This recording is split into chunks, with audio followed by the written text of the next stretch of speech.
دیکھیں نیب کا قانون جو ہے وہ تو بنا تھا 79 میں، اس کے بعد اس کی امینڈمنٹس ہوئی، ہم نے نہیں بنایا تھا، لیکن اس قانون میں امینڈمنٹ ضرور نئی حکومت لے کے آئی تھی جو کرنٹ حکومت ہے، اور اس امینڈمنٹ کے مطابق کابینہ کا جو فیصلہ ہے وہ چونکہ کلیکٹیو فیصلہ ہوتا ہے تو اس کے اوپر، اس فیصلے کے اوپر نیب کا کیس نہیں بن سکتا۔ اس امینڈمنٹ کے مطابق ہی یہ کیس جو ہے وہ ڈسمس ہونا ہے اس نے، لیکن میں نے اس لیے نہیں گیا اس لیگل پوائنٹ پہ، قانونی نقطے پہ، کیونکہ حقائق ہی اتنے کلیئر ہیں، اتنا واضح ہیں کہ کسی قسم کا جرم نہیں ہوا، کہ میں نے سوچا کہ میں پہلے حقائق تو کلیئر کروں، اور اس کی جو کنفیوژن کریٹ کرنے کی کوشش کی، اور میں نے جو کچھ کہا وہ میں نے ریکارڈ کے مطابق کہا، میں نے آپ کو پڑھ کے سنایا،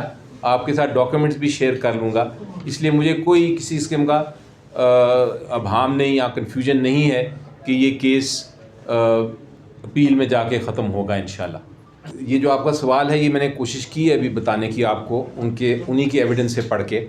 فریم ورک ایگریمنٹ ہوا 6/11/2019 کو، یہ فریم ورک ایگریمنٹ تھا جس میں سیٹلمنٹ ہوئی کہ اس کو ڈی فریز کرنا ہے، یہ پروسیڈز آف کرائم نہیں ہے، یہ اس سے حکومت کا کوئی تعلق نہیں تھا،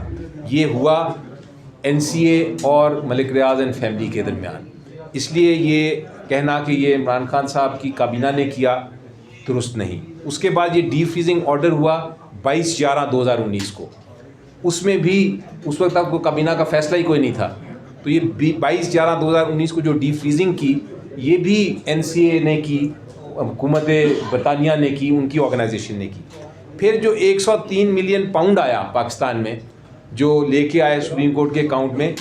وہ تھا 29/11/2019 کو، 29/11/2019 کو بھی کابینہ کا کوئی فیصلہ نہیں تھا۔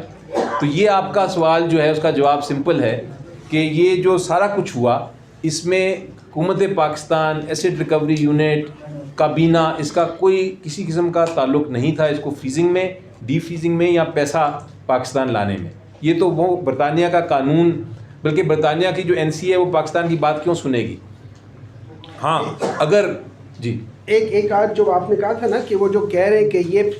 پاکستان کا پیسہ تھا، یہ یاد رکھیں یہ ملک ریاض کا پرسنل پیسہ تھا، نہ ملک ریاض کسی لحاظ سے کوئی منسٹر، کوئی پوسٹ، کوئی پاکستان کی کسی لحاظ سے ہوئے، تو یہ پبلک منی نہیں تھا، یہ ان کا اپنا ذاتی پیسہ تھا، انہوں نے بھیجا تھا، ان کو شک پڑا کہ یہ منی لانڈرنگ ہے، منی لانڈرنگ پروف نہیں ہوئی، جب میں پیسہ نہیں ہوگا اس چیز کا، اور انہوں نے یہی کہا ہے کہ اس کیس کو اب آپ ہائی کورٹ میں کنٹیسٹ کریں۔ میری نظر میں عوام کو، میں آج گیا تھا ایک جگہ اور وہاں کوئی سیکیورٹی گارڈز تھے کھڑے ہوئے اور میرے ساتھ اس طرح ڈسکس کر رہے تھے اس کیس کو، القادر کیس کو، ایک ایک شک کو، جس طرح کے وہ وکیل ہوں۔